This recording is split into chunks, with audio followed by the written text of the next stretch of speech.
Crispin de vie, une émission concis réalisée par les messagers Proverbes 30-30, le pasteur de la diaspora. Jésus-Christ revient très bientôt.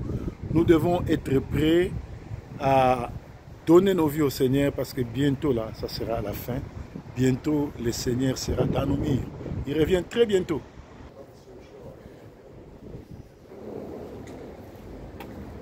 Shalom, shalom, shalom.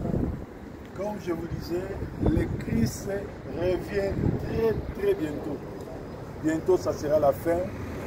Nous devons nous préparer car la parole nous dit ceci.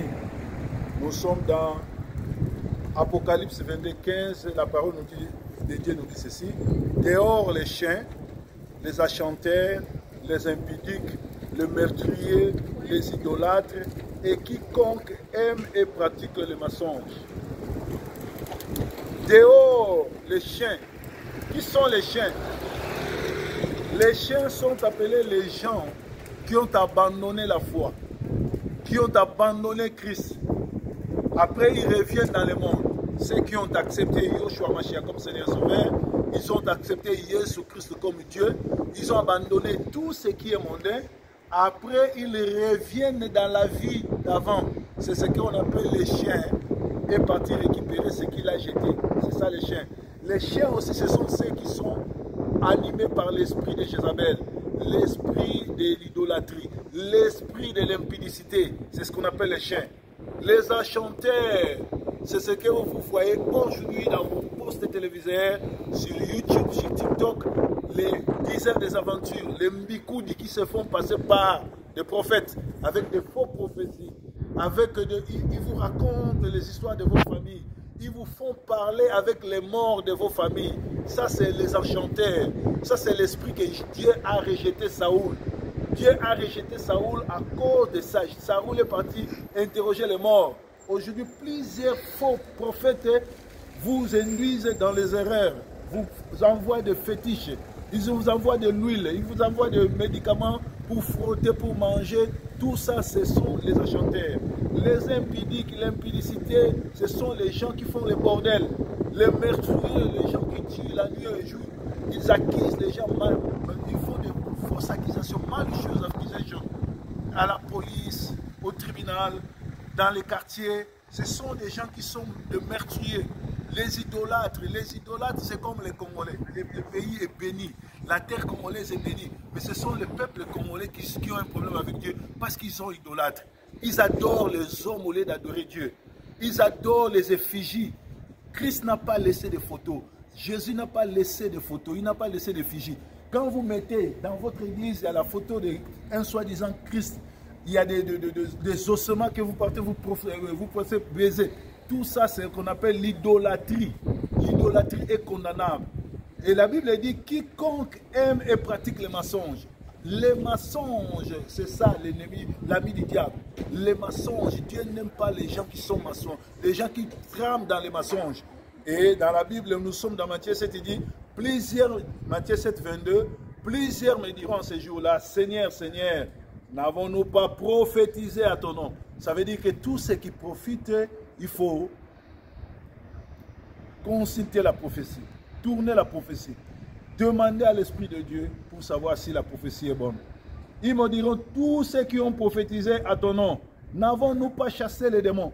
Aujourd'hui, tous ceux qui chassent les démons ne veulent pas dire qu'ils sont avec Dieu. Il y a d'autres qui chassent les démons avec l'esprit de famille. Il y a d'autres qui chassent les démons avec la sorcellerie. Il y a d'autres qui chassent les démons avec la magie. C'est-à-dire, il faut faire quoi? Il faut interroger le Saint-Esprit. Parce que tous ceux qui chassent les démons au nom de Dieu, le dernier jour dira, n'avons-nous pas chassé des démons? N'avons-nous pas fait des miracles à ton nom? N'avons-nous pas prophétisé à ton nom? Alors il leur dira ouvertement, je ne vous ai jamais connu. Retirez-vous de moi, vous qui commettez l'iniquité. Vous commettez l'iniquité, vous prophétisez au nom de soi-disant Christ, mais à la fin, au finish, they will tell you that I never know you. Imaginez, vous avez tout abandonné. On vous voit plus dans des boîtes de nuit. On vous voit plus dans les histoires du monde. Vous avez abandonné, vous êtes devenu chrétien, mais vous avez changé seulement vos pieds. Les pieds ne vont plus dans des boîtes de nuit. les pieds ne vont plus là où les gens pêchent, mais vous êtes restés dans le péché, car ces jours-là, le Seigneur dira, je ne vous ai jamais connu. Imagine-toi, 20 ans dans l'église, 30 ans dans l'église, au finish, Dieu te dit qu'il ne t'a jamais connu, Dieu t'a rejeté. Dieu va rejeter les mauvais, Dieu va rejeter les charlatans, Dieu va arrêter les mauvais, les manipulateurs, les gens, les ivrognes. Dieu va vous jeter, Dieu va vous rejeter, Dieu va jeter tous ceux qui utilisent la Bible pour escroquer. Dieu va jeter tous ceux qui utilisent la Bible pour manipuler les gens. Faites attention, les jours restent à compter. Le vrai nom de Yoshua Mashiach n'est pas Jésus-Christ. Ça m'étonnerait que tu aies plus de 20 ans à l'église, tu continues à prier Jésus. Il faut prier Yoshua Mashiach, ou Adonai, ou El Shaddai, ou Jésus Christ. Ça fait combien de temps tu es dans l'église? Tu ne connais même pas que Jésus Christ n'a jamais été crucifié, mais il a été pendu au bois comme ça. Si tu ne connais pas que Christ n'a pas été crucifié et que tu parles de la crucifixion, c'est-à-dire que tu ne connais même pas pourquoi Christ est mort pour toi. Donc, vous devez savoir que nous sommes au temps de la fin. Il nous reste 6 ans. Dans 2030, il y aura eu déjà enlèvement. Nous n'avons plus assez de temps. Christ est dans la rue. Il est en train de venir. Voilà pourquoi Macron a dit à tout le monde que les méchants arrivent, l'antichrist arrive, la bête arrive. La bête n'est autre que les 666. La bête n'est autre que le diable. Il est dans nos mines. Il est déjà dans l'église. Il se proclame Dieu. Il y a des choses qui l'arrêtent. La présence du Saint-Esprit dans nos vies et la présence des chrétiens. La présence des chrétiens et la présence du Saint-Esprit stoppe la manifestation du diable. Mais bientôt là, dans 6 ans, le Seigneur viendra prendre ton église. Je ne voudrais pas que tu rates l'enlèvement. Je ne voudrais pas que tu restes ici parce qu'il y aura des grincements dedans. Il y aura des pleurs et des grincements dedans. Donnez votre vie au Seigneur. Le Seigneur est là. Il t'appelle. Il ne veut pas que tu tombes dans le feu. Il ne veut pas que le feu ardent qu'il a préparé pour le diable soit ton partage. Bien-aimé, il vous dira au dernier jour, je ne vous ai pas connu. Tu as tout abandonné. Tu t'es réconcilié avec Dieu. Tu prétends parler en langue et pourtant, le parler en langue actuel dans les églises congolaises, ce sont des fantaisies. La Bible dit, si quelqu'un parle la langue, il faut qu'il y ait quelqu'un pour l'interpréter. S'il n'y a pas l'interprète, celui qui parle la langue doit se taire. Mais pourquoi dans nos églises, les gens parlent en langue, il n'y a pas d'interprète, ils ne se taisent pas. Les gens, soi-disant, parlant en langue, ils ne se taisent pas. Oh bien-aimés, vous devez écouter la voix de Dieu. Vous devez écouter la voix de Dieu. Vous devez prendre ceci au sérieux.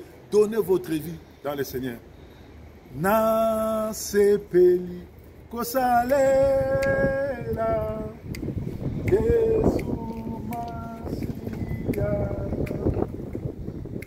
na mipesi nangolu nyoso kolo zwabo moina kolo Yesu kambanga kamata motema nanga onyoso pona ezali yo Yesu pesa vi na yo na maboko ya Nzambe nkolo nayoki mate ya mosali na yo nayebi ete na mutu na masumu me nangi kozanga lola te nafongoli motema okota comme Nzambe pe mobikisi nabondeli na kombo na Yoshua Mashiach. Amen. God bless all of you. We'll meet again. Take care of you. God is God. Thank you.